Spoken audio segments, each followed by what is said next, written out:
میرے ہم نوا ہسپتال کے نیم تاریک اور ٹھنڈے کوریڈور میں وہ ادھر ادھر ٹہل رہا تھا۔ اس کے چہرے پر پریشانی کے آثار واضح دکھائی دے رہے تھے۔ ٹہلتے ٹہلتے اسے کافی وقت گزر چکا تھا۔ سامنے ایمرجنسی روم تھا جہاں پر کسی کو لے جایا گیا تھا اور ابھی تک وہاں سے کوئی بات پتہ نہ چلی تھی۔ نرسیں اور ڈاکٹرز ادھر ادھر پھر رہے تھے، کبھی بھاگ کر ادھر جاتے تو کبھی بھاگ کر ادھر جاتے۔ اسے کسی بات کا جواب ہی نہیں مل رہا تھا۔ اس کا دماغ ٹینشن کی وجہ سے گھومنے لگا تھا۔ تبھی اسے اپنے پیچھے سے کسی کی آواز سنائی دی۔ مسٹر ساغر، یہ پیشنٹ آپ کے ساتھ ہیں؟ آپ کی وائف ہیں کیا؟ اس سے پہلے کہ وہ کچھ بول سکتا ڈاکٹر پھر بولی، ان کی حالت بہت نازک ہے اور ہمیں جلد از جلد ان کا آپریشن کرنا ہوگا۔ اگر آپریشن نہ کیا تو ان کی جان جانے کا خطرہ ہے۔ آپ ایسا کریں، ہمارے ساتھ آ جائیں۔ آپ کو ان کی رپورٹس پر سائن کرنے ہوں گے، اس کے بعد ہی ہم لوگ آپ کی وائف کا آپریشن کر سکتے ہیں، کیونکہ ہمیں اجازت نامہ چاہیے۔ وہ اسے بار بار اس کی وائف کہہ رہے تھے، جبکہ اس کا دماغ اب پھر سے گھومنے لگا تھا۔ وائف کہاں سے آ گئی میری؟ اس نے مٹھیاں بھیجتے ہوئے اپنے دل ہی میں کہا، مگر اس کے سوا کوئی چارہ بھی نہیں تھا۔ وہ کسی کو زندگی اور موت کی کشمکش میں چھوڑ کر اپنی زندگی میں مگن نہیں ہو سکتا تھا۔ اسے کچھ بھی کر کے اس کی جان بچانی تھی، کیونکہ وہ ایک انسان تھی اور اگر وہ مر جاتی تو اسے یوں لگتا کہ وہ اسی کی وجہ سے مری ہے۔ کچھ سوچتے ہوئے وہ ڈاکٹر کے پیچھے پیچھے چلتا ہوا اس کے آفس جا کر بیٹھ گیا۔ مسٹر ساغر، آپ کی امی سے بہت اچھے تعلقات ہیں میرے، تو اس وجہ سے میں نے آپ کے پیشنٹ کو توجہ سے دیکھنا چاہا ہے، مگر آپ کی وائف شاید پہلے سے کسی ڈپریشن کا شکار تھی اور اوپر سے یہ سب کچھ ہو جانے پر ان کی جان بہت خطرے میں لگ رہی ہے۔ اب ایسا کرنا ہے کہ ان کا آپریشن کر دیتے ہیں۔ یہ لیجئے، یہاں پر سائن کر دیجئے۔ یہ کہتے ہوئے ڈاکٹر نے اس کے سامنے ایک فائل رکھی۔ پریشانی کے ساتھ ساتھ اب اس کے ماتھے پر غصے کی شکن بھی دکھائی دے رہی تھی۔ کچھ دیر سوچنے کے بعد اس نے لرزتے ہاتھوں سے پین اٹھایا اور اس فائل پر دستخط کر دیے۔ دستخط کرنے کے بعد اس کی نظر اسی جگہ کے کونے پر پڑی جہاں اس نے دستخط کیے تھے۔ اسی لائن کے کونے پر لکھا تھا، سرپرست یا شوہر۔ سرپرست پر کراس لگا تھا اور شوہر پر ٹک لگا تھا۔ اس کے ماتھے کی شکنیں مزید گہری ہو گئی تھیں، مگر اس وقت وہ کچھ نہیں کر سکتا تھا۔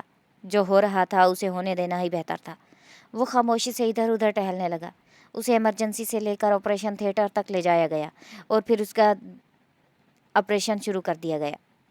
یہ کس چیز کا آپریشن تھا اور کیوں ہو رہا تھا اس کے بارے میں وہ نہیں جانتا تھا، بس وہ یہ جانتا تھا کہ کسی کی جان بچانے کے لیے اس کا آپریشن ہو رہا ہے، تو یہ سب سے بڑی بات ہے۔ چپ چاپ ادھر ادھر ٹہلتے ٹہلتے اسے کافی ٹائم گزر چکا تھا۔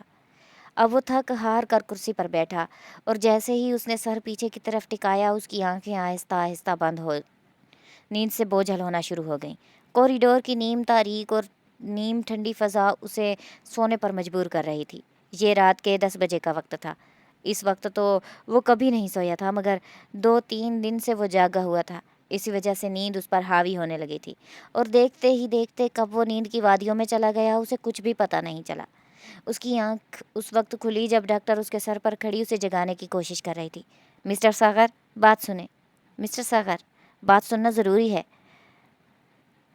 جب وہ پھر بھی نہ اٹھا تو ڈاکٹر نے اس کے کندھے پر ہاتھ لگاتے ہوئے اسے ہلا کر اٹھانے کی کوشش کی، جس پر وہ ہڑبڑا کر اٹھ بیٹھا اور سامنے ڈاکٹر کو دیکھا۔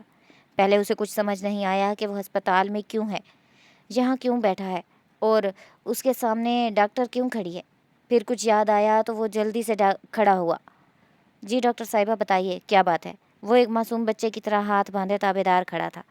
اس کے اس طرح کھڑے ہونے پر ڈاکٹر کے چہرے پر مسکراہٹ ابھری۔ خدا کا شکر ہے کہ آپریشن کامیاب ٹھہرا ہے۔ آپ کو بہت بہت مبارک ہو۔ آپ کی وائف اب خطرے سے باہر ہے، لیکن انہیں ابھی ICU میں رکھا گیا ہے۔ ان کے لیے کچھ دواؤں کی ضرورت ہے، یہ میں نے لکھ دی ہیں، آپ جلدی سے باہر سے لے کر آ جائیں۔ پھر مجھے آپ سے کچھ بات کرنی ہے، آپ سیدھا میرے کیبن میں آ جائیے گا۔ یہ کہتی ہوئی وہ اپنے کیبن کی طرف چلی گئی، جبکہ ساغر صدیقی کچھ دیر اپنے سامنے آپریشن تھیٹر اور اس کے ساتھ ہی ICU کو دیکھنے لگا۔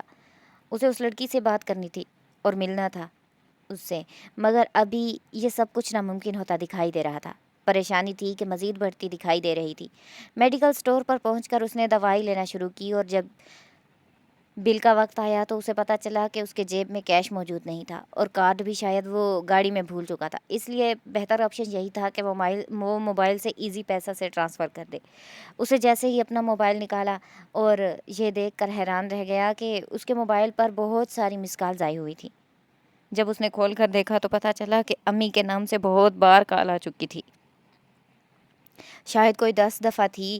اسے پریشانی ہوئی، مگر اس سے پہلے کہ وہ کال کرتا اسے خیال آیا کہ سب سے زیادہ ضروری اس لڑکی کے لیے دوائیں لینا ہے۔ اس نے جلدی سے دوائیں لیں اور پھر ہسپتال کی جانب آ گیا۔ ڈاکٹر کے کیبن میں جا کر جب اس کے سامنے بیٹھا تو وہ مسکراتے ہوئے کہنے لگی، پہلے تو میں آپ کی وائف کا آپریشن کرنے کے لیے بہت جلدی میں تھی، اس وجہ سے آپ سے بات نہیں ہو سکی، سوچا اب بات کر لوں۔ مجھے آپ سے سوری کرنا تھا کیونکہ میں آپ کی شادی پر نہیں آ سکی تھی۔ سلوا نے مجھے دعوت بھی دی تھی اور کہا تھا کہ میں لازمی آؤں، مگر میں کسی کام کے سلسلے میں دوسرے ملک جا چکی تھی اور وہاں سے آنا میرے لیے مشکل تھا، تو میں نے فون پر ہی معذرت کر لی تھی۔ ابھی میں کچھ دن پہلے واپس لوٹی ہوں تو ہسپتال کے کاموں میں اس قدر بزی ہو گئی کہ ابھی تک فارغ نہیں ہو پائی۔ آج کل میں سوچ رہی ہوں کہ آپ لوگوں کے گھر چکر لگا لوں، لیکن اس سے پہلے ہی آپ اور آپ کی وائف مجھے دکھائی دیے، وہ بھی اس حالت میں، تو مجھے لگا شاید ہسپتال میں ملنا بہتر ہوگا۔ اپنی امی سے بھی معذرت کر لیجیے گا، ان سے کہنا کہ میں کچھ دنوں تک آ جاؤں گی، ان سے ملوں گی اور ان کی بہو کی حالت بھی پوچھوں گی۔ ڈاکٹر کی یہ باتیں سن کر اس کا پارا مزید چڑھ رہا تھا۔ پیچھے کیا ہو چکا تھا یہ ڈاکٹر نہیں جانتی تھی، اگر جانتی ہوتی تو شاید وہ اس طرح اس کے سامنے بیٹھی مسکراتے ہوئے یہ باتیں نہ کر رہی ہوتی۔ دوسری بات یہ تھی کہ اس ڈاکٹر کی اور ان کی ماں سلویٰ کی بہت دوستی تھی۔ اگر وہ یہاں پر کچھ کہہ دیتا، سخت رویہ اپنا لیتا، تو اس کی ماں کی اور ڈاکٹر سلویٰ کی کیا عزت رہ جاتی، اور ڈاکٹر سلویٰ جس نے اپنی چھٹی کے وقت جانے کے بجائے اس کے لیے اس لڑکی کی جان بچائی تھی، یہ سمجھتے ہوئے کہ وہ اس کی بیوی تھی، لیکن حقیقت کیا تھی وہ یہ نہیں جانتی تھی۔ جی اوکے، میں انہیں کہہ دوں گا، بس اب مجھے یہ بتائیں کہ میں اس سے کب مل سکتا ہوں۔ اس نے اپنے مدعے کی بات کی تھی۔ تھوڑا صبر رکھیے، کچھ دیر تک انہیں ہوش آ جائے گا، پھر ہم انہیں ICU سے روم میں ٹرانسفر کر دیں گے، پھر آپ ان سے بات کر لیجئے گا۔ ڈاکٹر کا یہ کہنا تھا کہ وہ خاموشی سے اٹھا اور کمرے سے باہر نکل گیا۔ اب کی بار اسے یاد آیا تھا کہ اسے ماں کو کال کرنی تھی اور اس سے بات کرنی تھی۔ ادھر جلدی سے فون نکالا اور اپنی ماں کو کال کرنے لگا۔ دوسری بار بیل جانے پر سلویٰ نے کال اٹھا لی۔ بیٹا کہاں تھے تم جانتے بھی ہو میں ابھی تک سو نہیں پائی، کب سے تمہیں کالز کر رہی ہوں، لیکن کسی ایک کال کا بھی جواب نہیں دیا تم نے، حد ہوتی ہے لاپرواہی کی، جلدی سے گھر واپس آؤ۔ سلویٰ کی فکر مندانہ آواز اس کے کانوں میں پڑی تو اسے کچھ سکون محسوس ہوا تھا۔ امی جان، بس چھوٹی سی پریشانی ہو گئی ہے، ایک دوست کا ایکسیڈنٹ ہو گیا تو میں اس کے ساتھ ہسپتال میں موجود ہوں، آپ ایسا کریں آرام سے سو جائیں، میں صبح آ جاؤں گا، جیسے ہی آؤں گا تو سب سے پہلے آپ سے ملوں گا، بس آرام سے سو جائیں۔ لیکن یہ سنتے ہی سلویٰ کو مزید پریشانی ہونے لگی تھی، مگر اس سے پہلے کہ وہ کچھ اور اس بارے میں پوچھتی، اس نے اللہ حافظ کہہ کر فون رکھ دیا تھا۔ ابھی کے لیے اسے یہی جھوٹ صحیح لگا تھا، بات کی بعد میں دیکھی جانی تھی۔ کچھ دیر آرام کرنے کے بعد اب وہ تھوڑا بہتر محسوس کر رہا تھا، مگر ابھی بھی پریشانی اسے بہت تھی۔ وہ چپ چاپ کوریڈور میں پڑی کرسیوں پر بیٹھ گیا۔ کافی دیر ادھر ادھر دیکھنے کے بعد اس کی آنکھ لگ گئی۔ جب صبح اس کی آنکھ کھلی تو اسے محسوس ہوا کہ دن ہو چکا تھا۔ اس نے اپنی کلائی پر بندھی گھڑی کو دیکھا، وہ 8 بجنے کا اشارہ کر رہی تھی۔ وہ جلدی سے اٹھا اور کاؤنٹر پر بیٹھی لڑکی کی طرف بڑھنے لگا تھا، جب اس کے نظر سامنے سے آتی ڈاکٹر عروج پر پڑی۔ ڈاکٹر صاحبہ، میں کب تک مل سکتا ہوں؟ آپ نے مجھے اس بارے میں کچھ بتایا ہی نہیں۔ وہ جان بوجھ کر اس کا نام نہیں لینا چاہتا تھا، کیونکہ وہ جانتا بھی نہیں تھا کہ وہ کون ہے، اور ڈاکٹر عروج تو اسے اس کی بیوی ہی بنا بیٹھی تھی۔ جی وہ تو ہم نے رات کو ہی انہیں کمرے میں شفٹ کر دیا تھا، بس آپ سو رہے تھے تو ہم نے آپ کو جگانا مناسب نہیں سمجھا، کیونکہ آپ کافی وقت سے یہاں پر اس کے ساتھ موجود تھے اور ویسے بھی وہ صحیح سے ہوش میں نہیں آئی تھی، کچھ بہتر ہوئی تھی تو ہم نے اسے روم میں شفٹ کر دیا ہے۔ روم نمبر 12 اگلے فلور پر ہے، آپ وہاں جا کر ان سے مل سکتے ہیں۔ ڈاکٹر کے یہ کہنے پر اس نے مسکراتے ہوئے کہا، بہت شکریہ ڈاکٹر صاحبہ۔ یہ کہتے ہوئے وہ اگلے فلور پر چڑھنے کے لیے لفٹ میں سوار ہو گیا۔ وہ جلد سے جلد اگلے فلور پر پہنچنا چاہتا تھا۔ وہ فلور پر پہنچا اور ایک ایک کمرے کے نمبر کو دیکھتا ہوا وہ 12 نمبر کے کمرے تک پہنچ چکا تھا۔ اس کے دل کی دھڑکن مزید تیز ہو چکی تھی اور اس کے ماتھے پر پسینہ نمودار ہونے لگا تھا۔ نہ جانے اب کیا ہونے والا تھا، وہ لڑکی کون تھی، وہ کیا بتانے والی تھی، اور اب اس کے ساتھ آگے کیا ہونا تھا۔ کچھ دیر دروازے کے ہینڈل پر ہاتھ رکھے وہ سوچتا رہا، پھر ہمت کر کے اس نے ہینڈل پر زور دیا اور دروازہ کھلتا چلا گیا۔ وہ جلدی سے آگے بڑھا۔ سامنے ایک لڑکی آنکھیں موندے بستر پر لیٹی تھی۔ اس کی گوری رنگت پیلی پڑتی نظر آ رہی تھی۔ آنکھیں بند کیے ہوئے بھی وہ کافی خوبصورت لگ رہی تھی۔ اسے لگا وہ سو رہی ہے یا پھر نشے میں ہے، اس وجہ سے اس سے بات کرنا اسے مشکل لگ رہا تھا۔ وہ کرسی پر جیسے ہی بیٹھنے لگا، لڑکی نے آنکھیں کھول کر ادھر ادھر دیکھا۔ آپ کون ہیں اور یہاں کیوں آئے ہیں؟ لڑکی لڑکھڑاتی زبان کے ساتھ بولتے ہوئے اٹھنے کی کوشش کرنے لگی، لیکن آپریشن کی وجہ سے اس کے ٹانکوں میں درد ہونے لگا۔ آپ پلیز لیٹے رہیں، اٹھنے کی کوشش نہ کریں، آپ کو تکلیف ہوگی۔ دیکھیں، میں آپ کو یہاں پر لایا ہوں، آپ کی جان بچائی، بس مجھے آپ سے کچھ پوچھنا ہے۔ آپ کون ہیں اور کہاں سے آئی ہیں، تاکہ میں آپ کے بارے میں معلومات حاصل کر کے آپ کو آپ کے گھر والوں تک پہنچا سکوں۔ میرا کوئی برا ارادہ نہیں ہے، وہ نرمی سے کہنے لگا تو لڑکی کچھ دیر کے لیے مطمئن ہوئی۔ کیا آپ مجھے بتا سکتی ہیں کہ آپ کون ہیں اور کہاں سے آئی ہیں؟ آپ کے گھر میں کون ہے؟ کسی کا نمبر یاد ہے تو آپ مجھے بتا دیں تاکہ میں ان سے رابطہ کر سکوں۔ ساغر صدیقی نے اپنے مطلب کی بات کی تھی۔ اب وہ مزید اس لڑکی کے ساتھ ہسپتال میں نہیں رہ سکتا تھا۔ وہ اسے جلد سے جلد اس خاندان والوں تک پہنچا دینا چاہتا تھا، کیونکہ وہ اس حال میں اسی کی وجہ سے پہنچی تھی۔ میرا اس دنیا میں کوئی نہیں ہے، میں بالکل اکیلی ہوں۔ آپ نے میرے لیے اتنا کچھ کیا، میں آپ کا احسان کبھی نہیں بھولوں گی، لیکن میرے لیے اتنا کافی ہے کہ آپ نے میری جان بچائی ہے، اور اس سے بڑھ کر میں آپ سے کچھ نہیں مانگ سکتی۔ میں یہاں سے ڈسچارج ہو جاؤں گی تو کہیں چلی جاؤں گی، بہت شکریہ۔ یہ کہتے ہوئے اس نے رخ موڑا۔ اس کی آنکھوں میں درد واضح دکھائی دے رہا تھا۔ ٹھیک ہے، آپ آرام کریں، لیکن یہاں پر کسی کو یہ پتہ نہیں چلنا چاہیے کہ آپ میری بیوی نہیں ہیں، کیونکہ یہاں پر سب آپ کو میری وائف کے طور پر جانتے ہیں۔ اس بات پر اسے جھٹکا لگا تھا۔ کیا مطلب؟ آپ نے سب کو یہ کہا کہ میں آپ کی بیوی ہوں؟ اب کی بار غصہ اس کی آنکھوں سے جھلکنے لگا تھا۔ دیکھیں، مجھے آپ کا نام نہیں آتا، ازمارا نام ہے میرا، اس نے تلخی سے کہا۔ ہاں مس ازمارا، میرا کوئی غلط ارادہ نہیں تھا۔ آپ کی جان بچانے کے لیے مجھے یہ سب کچھ کرنا پڑا۔ اب کی بار اسے بھی غصہ آنے لگا تھا۔ کل سے وہ اسی لڑکی کی وجہ سے ہسپتال میں ادھر ادھر دھکے کھاتا پھر رہا تھا، اور یہ لڑکی اس سے کس طریقے سے بات کر رہی تھی۔ جو بولا ہے بس وہی کرنا، خبردار اگر تم نے اس بارے میں کسی کو کچھ کہنے کی کوشش کی۔ کچھ دن ہیں، اس کے بعد تم ڈسچارج ہو جاؤ گی اور میں خود ہی تمہیں یہاں سے لے جاؤں گا، پھر جہاں تم چاہو گی وہیں رہ لینا، لیکن جہاں پر میری کوئی عزت ہے، ساکھ ہے میری کوئی، میں ایسی کسی غیر لڑکی کو یہاں پر ایڈمٹ رکھوں اور اس کا علاج بھی کرنا، اس طرح میری عزت پر برا اثر پڑے گا، اس لیے مہربانی کر کے میری عزت رکھ لینا۔ یہ کہتے ہوئے وہ کمرے سے باہر نکلا، مگر پھر سے واپس مڑا اور اندر جھانکتے ہوئے بولا، یاد سے کسی کو یہ پتہ نہیں چلنا چاہیے، تمہارے ڈسچارج کے وقت مجھے کال آئے گی، میں پھر سے آ جاؤں گا، پھر جہاں تک چاہو گی میں تمہیں چھوڑ آؤں گا۔ یہ کہتے ہوئے وہ کمرے سے باہر نکل گیا۔ اب اسے سکون تھا، لیکن وہ تو یہ پوچھنا بھول ہی گیا تھا کہ وہ کون تھی اور کیوں ایسے سڑک پر چلتی پھر رہی تھی، مگر جو بھی تھا اب اسے اس پر غصہ آ رہا تھا۔ ایک تو اس نے اس لڑکی کی مدد کی تھی، اوپر سے وہ بھڑک بھڑک کر غصہ کر رہی تھی۔ دیکھتے ہی دیکھتے وہ بلڈنگ سے باہر نکلنے لگا، مگر باہر نکلنے سے پہلے یہ ڈاکٹر سے کہنا نہیں بھولا تھا کہ جب اس کو ڈسچارج کرنا ہو تو مجھ سے بات کر لینا، مجھے کال کر لینا۔ ڈاکٹر نے بھی مسکراتے ہوئے ہاں میں سر ہلایا۔ گھر آ کر اس نے کچھ سکون کا سانس لیا تھا، مگر فوراً ہی سلویٰ اس کے سر پر آ کھڑی ہوئی۔ کہاں تھے تم؟ میں نے تمہارے سارے دوستوں کو کال کر کے پوچھا تھا کہ کوئی ایک دوست بھی ایسا نہیں تھا جس کا ایکسیڈنٹ ہوا ہو اور جس کے ساتھ تم رات بھر اسپتال میں رہے ہو؟ بتاؤ کہاں تھے تم، ورنہ میں پھر عروج سے بات کروں گی اور وہ مجھے سچ سچ بتا دے گی۔ میں نے سوچا پہلے تم سے بات کر لوں، پھر اس کے بعد میں عروج کو کال کروں گی۔ ایک تو پتہ نہیں وہ پاکستان واپس آئی بھی ہے یا نہیں، وہ غصے سے اسے گھورتے ہوئے بول رہی تھی۔ ارے ماما، آپ بھی نا ہر بات کا پتنگڑ بنا لیتی ہیں، سکون کا سانس تو لینے دے، اس کے بعد بتاتا ہوں آپ کو کہ کہاں تھا میں۔ اس نے اپنے جوتے اتارتے ہوئے تقریباً پھینکتے ہوئے کہا تھا۔ اس کا موڈ بالکل خراب ہو چکا تھا۔ سلمیٰ نے نکرانی کو چائے کا کہا اور خود آ کر اس کے ساتھ بیٹھ گئی۔ اب لے لیا سانس، اب بتاؤ مجھے کہاں تھے تم، وہ پریشانی اور غصے سے پوچھ رہی تھی۔ ایک تو امی آپ بھی نا جس بات کے پیچھے پڑ جاتی ہیں وہ اگلوا کر ہی رہتی ہیں۔ کیا مسئلہ ہے آپ کے ساتھ؟ وہ تنگ ہوتے ہوئے بولا تھا۔ میرا یہی مسئلہ ہے کہ میں تمہاری ماں ہوں اور تمہاری ہر حرکت پر نظر رکھنا میری ذمہ داری ہے۔ چلو اب بتاؤ جلدی سے۔ وہ بھی ضد پر اڑی ہوئی تھی، اس کی ماں تھی آخر کار۔ اس نے ہار مانتے ہوئے کہا، کل ایک لڑکی کا ایکسیڈنٹ ہوا تھا میری گاڑی کے ساتھ۔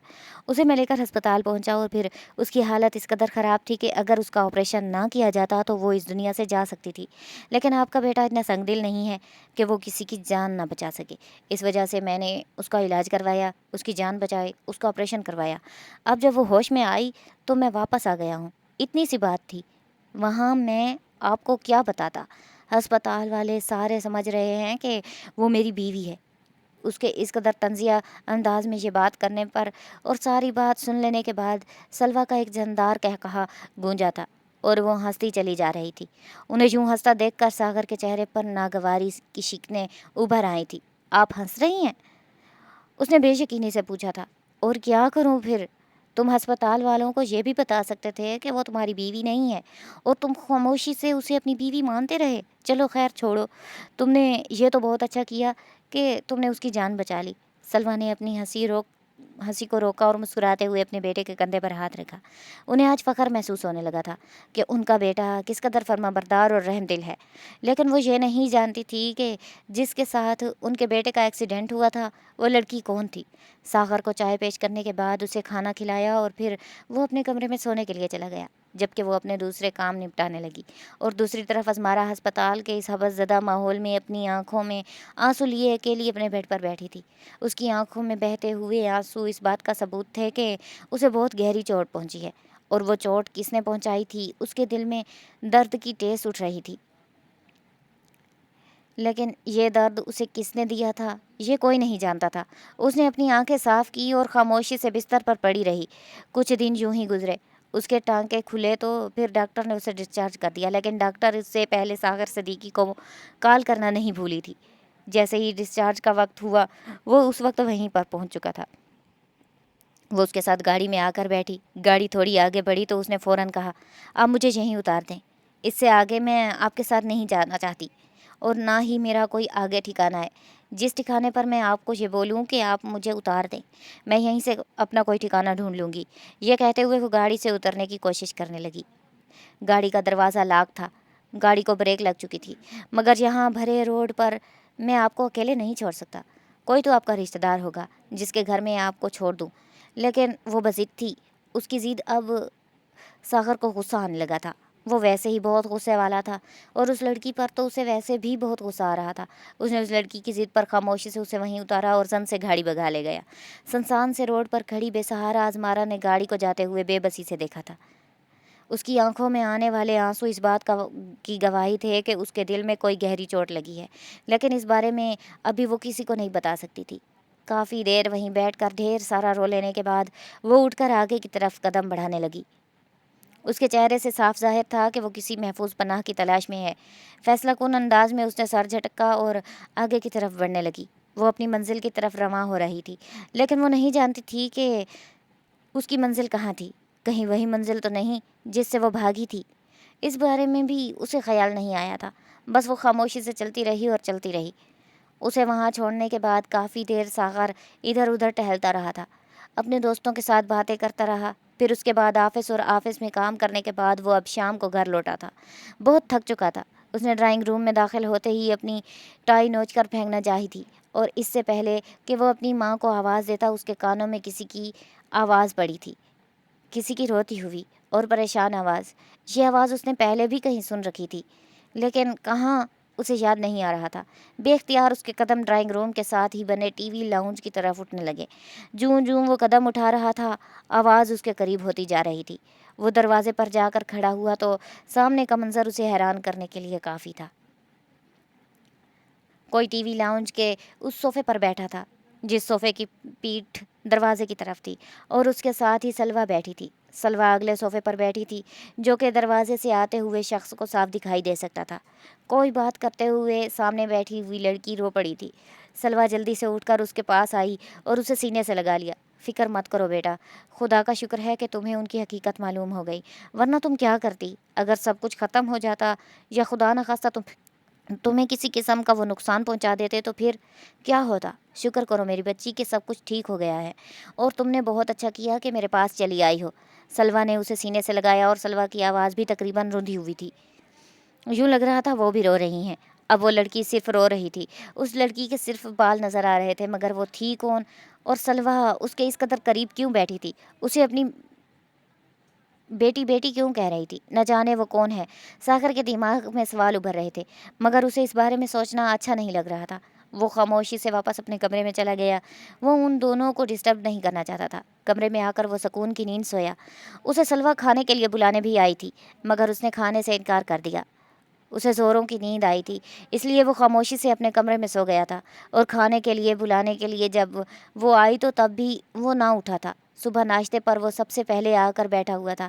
سلویٰ نے ملازمہ کے ساتھ مل کر ناشتہ بنایا اور اس کے سامنے رکھا، پھر ملازمہ کو ایک ٹرے میں ناشتہ سجا کر دیا کہ مہمان کو جا کر دے آؤ۔ تبھی ساغر نے اس بارے میں پوچھا، امی وہ لڑکی کون تھی جو آپ کے پاس آ کر بیٹھی تھی؟ میرے خیال سے ہمارے گھر میں بھی وہی رکی ہوئی ہے، شاید گیسٹ روم میں، لیکن ہے وہ کون؟ اور آپ کا اس سے کیا رشتہ ہے؟ تبھی سلویٰ مسکراتے ہوئے بولی، ارے بیٹا، وہ میری مرحوم بہن کی آخری نشانی ہے۔ تمہاری خالہ نے اپنی فوتگی سے پہلے مجھے ایک ای میل کیا تھا، تب میں تمہارے ساتھ لندن میں رہائش پذیر تھی۔ اس نے مجھے ای میل میں بتایا تھا کہ اس کی طبیعت بہت زیادہ بگڑ رہی ہے اور اس کی بیٹی اس گھر میں محفوظ نہیں رہے گی۔ اس کا کہنا تھا کہ میں اس کی بیٹی کو اپنے پاس لے آؤں، لیکن جب میں لندن سے واپس اس کی فوتگی پر یہاں آئی تو فاطمہ کو اپنے ساتھ لے آنا چاہتی تھی، مگر اس کے گھر والوں نے اسے یہاں پر آنے سے منع کر دیا تھا۔ ان کا کہنا تھا کہ اس کے والی وارث وہی ہیں اور وہی اس کا خیال رکھ لیں گے۔ میرے بہت بار کہنے پر بھی وہ لوگ نہ مانے اور مجھے بھی گھر آنے سے منع کر دیا۔ میں خاموشی سے پھر سے لندن چلی گئی۔ لندن سے ہم 2 سال پہلے واپس آئے ہیں، اس وجہ سے میرا دوبارہ اس کے ساتھ آمنا سامنا بھی نہیں ہوا۔ 1-2 بار اس محلے میں چکر لگا، مگر وہ گھر بیچ کر کہیں اور چلے گئے تھے، اور تب سے یہ لڑکی مجھے ڈھونڈ رہی تھی، مگر گھر والوں نے بے جا سختی کر رکھی تھی۔ اس کی چچی بہت زیادہ سخت ہے اور اس نے اسے بہت مارا۔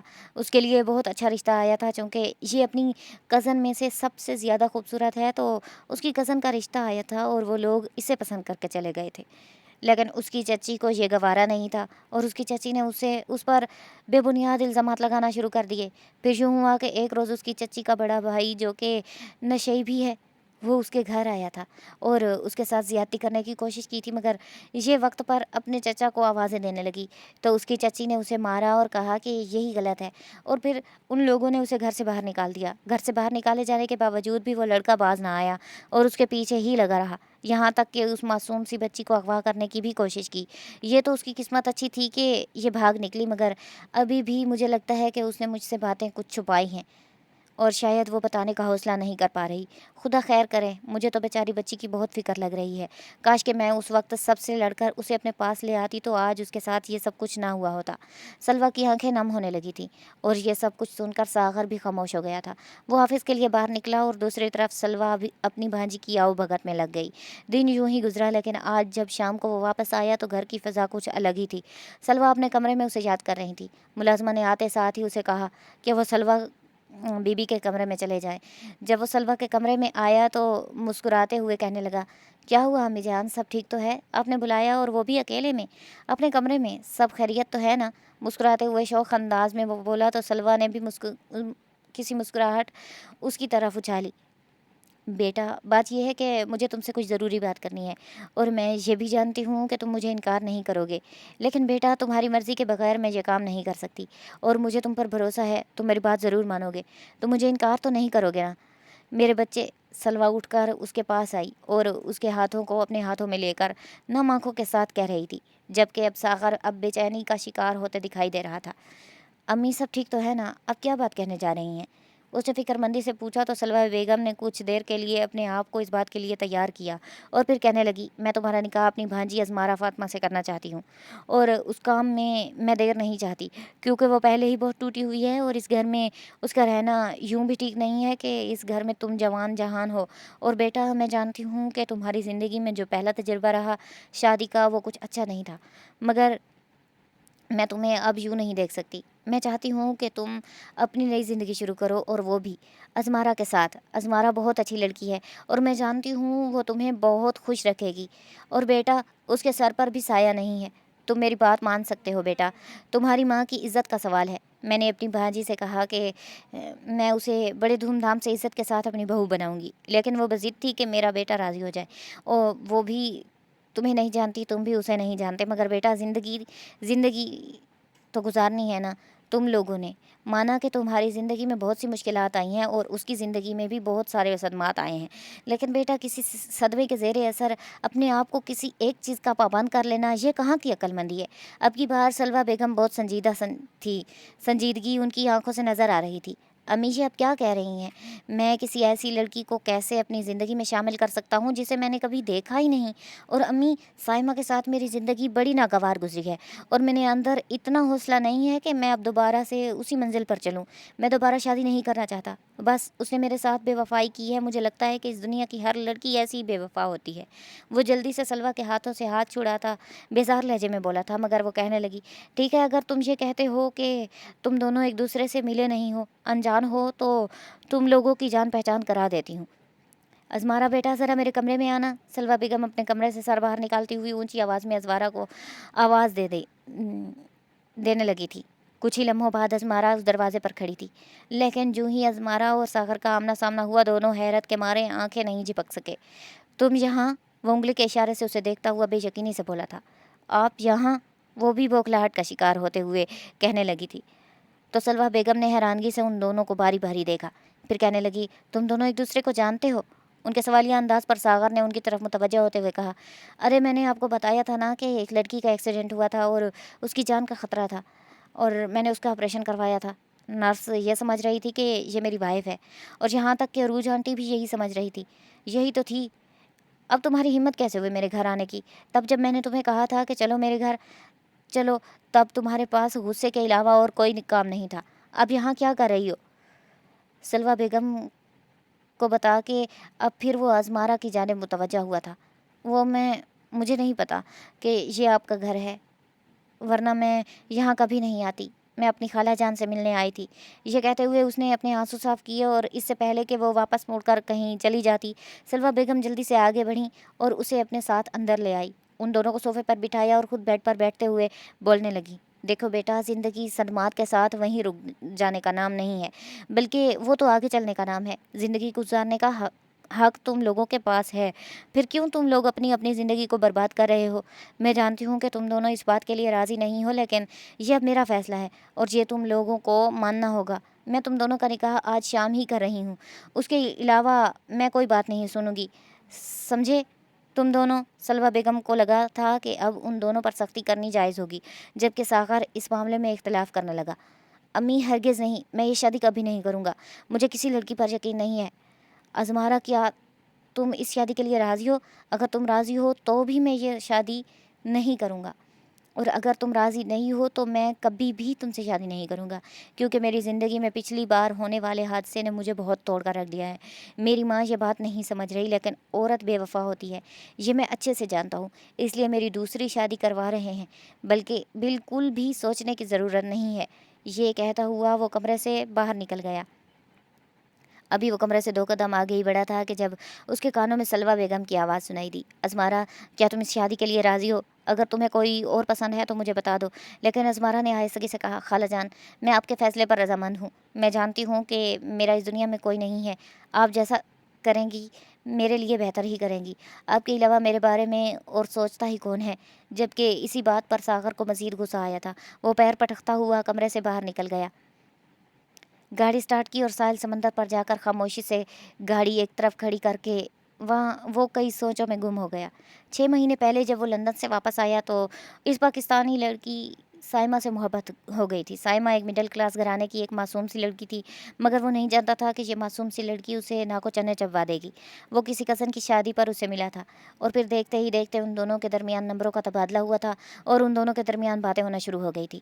پہلے پہل وہ صرف دوستی تھی، اور پھر دیکھتے ہی دیکھتے یہ دوستی کب محبت میں بدلی ان دونوں کو پتہ ہی نہ چلا۔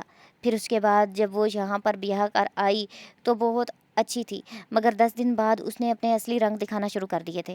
شادی ہوتے ہی وہ اپنی دوستوں کے ساتھ لیٹ نائٹ پارٹیوں میں جانے لگی تھی، چھوٹے چھوٹے کپڑے پہننے لگی تھی، اور ساغر کو بالکل بھی وقت نہ دیتی۔ ساغر نے دیکھا تھا کہ وہ اکثر فون میں لگی رہتی تھی، مگر وہ کسی سے بات نہ کرتی تھی، یہ وہ نہیں جانتا تھا۔ وہ ہمیشہ اپنے فون کے لاک لگا کے رکھتی تھی۔ شادی کو 2 مہینے گزر چکے تھے اور اس کے لچھن تبدیل ہو گئے تھے۔ بات بات پر وہ اس سے لڑنے جھگڑنے لگتی تھی، اسے اپنے قریب تک نہیں آنے دیتی تھی۔ ساغر کو اس کا یہ بدلا ہوا روپ بالکل بھی اچھا نہیں لگا تھا۔ اس نے کئی بار اسے پوچھنے کی کوشش کی تھی مگر وہ جھٹلا گئی تھی۔ ایک روز جب ساغر گھر پر موجود نہیں تھا اور سلویٰ بیگم بھی اپنے کسی جاننے والے کے گھر گئی ہوئی تھی اور غالباً انہیں رات وہیں رکنا تھی، ساغر بھی اپنے آفس کے سلسلے میں کسی دوسرے شہر گیا ہوا تھا۔ اچانک ہی اس کی واپسی ہو گئی تھی کیونکہ اسے یاد تھا کہ آج اس کی بیوی سائمہ کا برتھ ڈے تھا۔ وہ اس کے لیے سرپرائز پلان کرتا ہوا گھر آیا اور جیسے ہی اس نے گھر کا دروازہ کھولا اسے کسی چیز کے غلط ہونے کا احساس ہوا۔ جب وہ اپنے کمرے میں پہنچا تو اس نے اپنی بیوی کو کسی انجان شخص کے ساتھ دیکھا تھا۔ یہ شخص کوئی اور نہیں بلکہ ساغر کی کمپنی کا 50% پارٹنر تھا۔ بات یہ تھی کہ وہ ساغر سے کچھ زیادہ امیر تھا۔ اب جب یہ بات کھل کر سامنے آ چکی تھی تو وہ بغاوت کرنے لگی تھی اور کہنے لگی تھی کہ مجھے تم جیسے انسان کے ساتھ نہیں رہنا جو ایک ہی جگہ پر رہ کر ترقی کی خواہش کرتا رہے۔ مجھے ایک کامیاب انسان کے ساتھ رہنا ہے، وہ مجھے تم سے کہیں زیادہ اچھی زندگی دے سکتا ہے، سو تم مجھے طلاق دو اور مجھے اس کے ساتھ رخصت کر دو۔ ساغر کو یہ بالکل بھی اچھا نہیں لگا تھا۔ اس کا دل کر رہا تھا کہ وہ اسے جان سے مار ڈالے مگر وہ یہ نہیں کر سکتا تھا۔ سلویٰ بیگم بھی اوپر آ گئی تھی۔ خدا کا شکر تھا کہ انہوں نے یہ اصلیت وقت پر دیکھ لی تھی۔ اس نے اسی وقت سائمہ کو طلاق دے دی۔ سائمہ اس شخص کے ساتھ گھر سے باہر نکل گئی مگر اس کے جانے کے بعد جو حال ساغر کا ہوا یہ صرف سلویٰ جانتی تھی۔ وہ بڑی مشکل سے اس زندگی کی طرف لے آئی تھی اور وہ پہلا دن تھا جب ازمارا کے ساتھ اس کا ایکسیڈنٹ ہوا تھا اور آج کا دن آن پہنچا تھا۔ ساحل سمندر پر کھڑے ہو کر اس نے کئی بار سوچا تھا مگر اسے اب لڑکی ذات پر بالکل بھی یقین نہیں تھا، لیکن ماں کی خواہش تھی۔ سلویٰ بار بار اسے کال کر رہی تھی مگر وہ کوئی بھی کال ریسیو نہیں کر رہا تھا۔ آخرکار اس نے ایک کال اٹھائی اور کہا کہ وہ دیر سے گھر آئے گا تو وہ سو جائے۔ سلویٰ بیگم خاموشی سے فون بند کر کے اپنے کمرے میں سو گئی تھی۔ رات دیر سے جب وہ گھر واپس لوٹا تو اس نے اپنے سامنے کچن میں کچھ بناتی ہوئی ازمارا کو دیکھا اور کچھ سوچے سمجھے بغیر اس کے پاس آ گیا۔ دیکھو لڑکی، میرے زیادہ قریب ہونے کی کوشش مت کرو۔ میں تمہیں عزت سے کہہ رہا ہوں کہ میری ماں کو انکار کر دو مگر تم نہیں کر رہی۔ اگر تم نے ایسا نہ کیا تو تمہارے ساتھ بہت برا ہوگا۔ وہ اسے وارننگ دے رہا تھا مگر اس نے رخ موڑتے ہوئے کہا، دیکھیں ساغر صاحب، آپ میرے محسن ہیں اور آپ کی امی بھی میری محسن ہیں۔ برے وقت میں میرا ساتھ دینے والے آپ اور برے وقت میں مجھے چھت دینے والی آپ کی امی ہیں۔ میں ان کے احسانوں تلے دبی ہوئی ہوں۔ وہ مجھے جیسا کہیں گی میں ویسا کروں گی۔ میں انکار نہیں کر سکتی۔ آپ خود ہی اپنی ماں کو انکار کر سکتے ہیں تو کر دیں، ورنہ میں ان کے سامنے خاموش ہوں۔ میری زندگی میں اگر کوئی بزرگ بچا ہے تو وہ صرف اور صرف آپ کی والدہ ہیں اور میں انکار کر کے انہیں دکھ نہیں دینا چاہتی۔ یہ کہتے ہوئے اس نے ایک پیالے میں سوپ ڈال کر ساغر کے پاس رکھ دیا اور ایک پیالے میں سوپ ڈال کر اپنے کمرے کی طرف بڑھتے ہوئے کہنے